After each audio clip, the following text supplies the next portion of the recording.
अस्सलाम वालेकुम दोस्तों। बहुत सारे दोस्त मुझे ये कहते हैं कि हमें 4 किलोवाट के इन्वर्टर या 6 किलोवाट के इन्वर्टर के साथ कौन कौन से प्रोटेक्शन ब्रेकर्स का इस्तेमाल करना चाहिए। तो आज की इस वीडियो में मैं आप लोगों को यही बताऊंगा कि आपने अगर 4 किलोवाट का इन्वर्टर लगाना है या 6 किलोवाट का इन्वर्टर लगाना है या 10 किलोवाट का इन्वर्टर लगाना है तो कौन सी प्रोटेक्शन उसके अंदर होनी चाहिए। ज़रा करीब आ जाए, हमारे दोस्तों को ये दिखाएं कि प्रोटेक्शन के कौन कौन से लेवल होते हैं, कितने टाइप की जो हैं वो डीबी बॉक्स हैं। इसमें आप देखेंगे तो ये 4 ब्रेकर लगाकर भी हमने एक प्रोटेक्शन तैयार की है, और अगर आप यहाँ पर निचली साइड पे देखें तो ज़्यादा ब्रेकर लगाकर भी हमने इसकी एक प्रोटेक्शन तैयार की है। अब बहुत सारे दोस्त कंफ्यूज हो जाते हैं कि हमें ये वाला डीबी बॉक्स लेना है या ये वाला डीबी बॉक्स लेना है।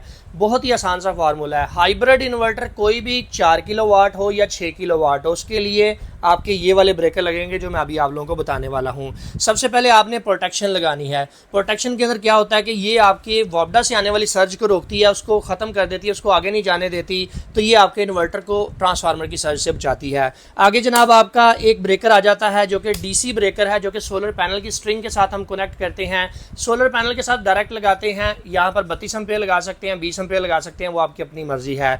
आगे जनाब बैटरी का ब्रेकर है। बैटरी का ब्रेकर जो है वो आपका बैटरी की साइड पे लगता है, ये 125 एम्पीयर का है। कुछ लोग यहाँ पर MCC भी ब्रेकर यूज़ करते हैं जो कि रिकमेंडेड भी है, अच्छी चीज़ है, मगर वो थोड़ा सा महंगा होता है।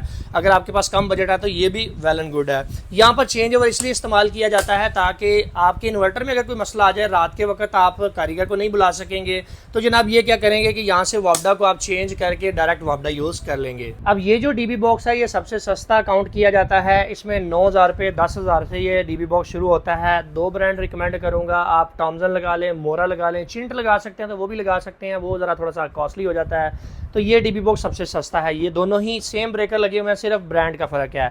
अब यहाँ पर दूसरे नंबर पर जनाब बारी आ जाती है थोड़ा सा एडवांस लेवल प्रोटेक्शन की। एडवांस लेवल प्रोटेक्शन के अंदर क्या होता है कि हमने यहाँ पर ब्रेकर तो सभी वही लगाए होते हैं, प्रोटेक्शन भी वही है, सोलर इनपुट ब्रेकर भी वही है जो सोलर पे लगाया, बैटरी पे लगाया, चेंज ओवर लगाया। यहाँ पर ग्रिड के लिए हमने एक ब्रेकर लगा दिया है, ग्रिड को ऑन ऑफ करने के लिए। कुछ दोस्त क्या करते हैं, दिन टाइम वापडा नहीं यूज़ करनी, वो इस ब्रेकर का इस्तेमाल करते हैं, ऑन ऑफ कर देते हैं।